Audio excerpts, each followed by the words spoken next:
दशपल्ला विजु पट्टनायक 27तम तिरोधान दिवस पालित। नयगढ़ जिला दशपल्ला एनएसी अंतर्गत त्रिनाथ बजार ठारे नूतन भाव उद्घाटित बीजेडी कार्यालय ओडिशार महानायक प्रबाद पुरुष स्वर्गत विजु पट्टनायक 27तम तिरोधान दिवस पालित हो जाइछि। दशपल्ला विधायक तथा नयगढ़ जिला बीजेडी सभापति रमेश चंद्र बेहेरा तत्वावधान में 3 गोटी ब्लॉक अध्यक्षा एनएसी अध्यक्षा पूनम प्रियदर्शनी उपाध्यक्ष किशोर चंद्र दास सांसद प्रतिनिधि शशदेव स्वाई गणिया ब्लॉक पूर्वतन अध्यक्ष सदाशिव मिश्र सहित शह शह कर्मी को नहीं दशपल्लार आराध्य देव श्री महावीर मंदिर ठारू बाहरी मेडिकल छक निकट में पहुंची सेठारे स्वर्गत विजु पट्टनायक प्रतिमूर्ति में पुष्पमाल्य अर्पण करने पर बीजेडी कार्यालय को उद्घाटन करने सहित दलीय कर्मकर्ता नहीं एक बैठक आयोजन करते।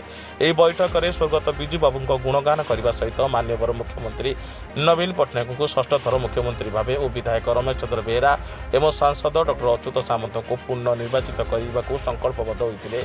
बीजेडी विकास धारा को आहरी अग्रगति करने निमंते विधायक श्री बेहेरा अभिभाषण में समस्त को अनुरोध रखिते।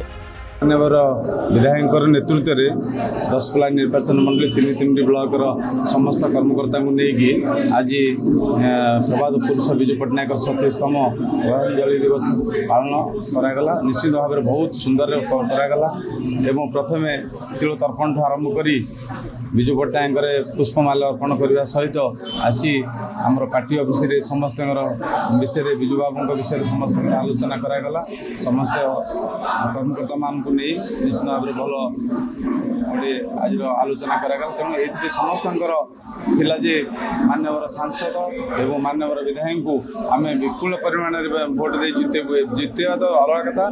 आम रखीचु जमीक टॉप 1 रे समस्त आज शपथ ने आज भी पवित्र रामनवमी दिवस रे समस्त शपथ ने आम समस्ते सारा ओडिशा रे आम देखई देबू जे दशपल्ला निर्वाचन मंडली आम 1 नंबर रहू।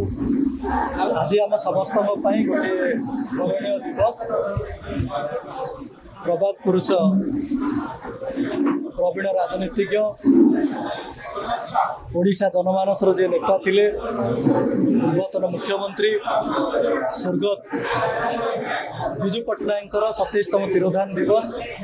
ये दिवस को विजु जनता दल तरफ आज विभिन्न कार्यक्रम माध्यम पालन करा जाउची।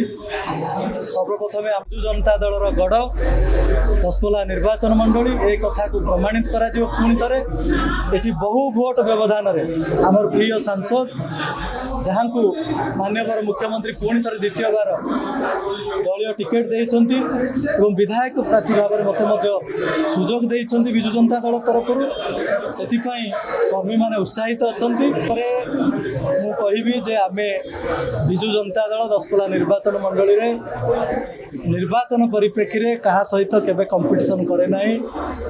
विजु जनता दल सबु बेले कंपटीशन करिथाए अंचल विकास पाई जनसाधारण सुविधा असुविधा को पूरण करने से आमर प्रिय मुख्यमंत्री विकास पुरुष श्रीयुक्त नवीन पट्टनायक महोदय कथा कम कही ओडिया जातिर स्वाभिमान ऐतिह्य परंपरा अस्मिता काम करने संगे संगे ग्रामांचल भित्तिभूमि ठारू आरंभ करी विभिन्न सुविधा सुजोग जोगाई देवाई ओडिशा राज्य में 40 रु ऊर्ध्व जनकल्याणकारी योजना आनी।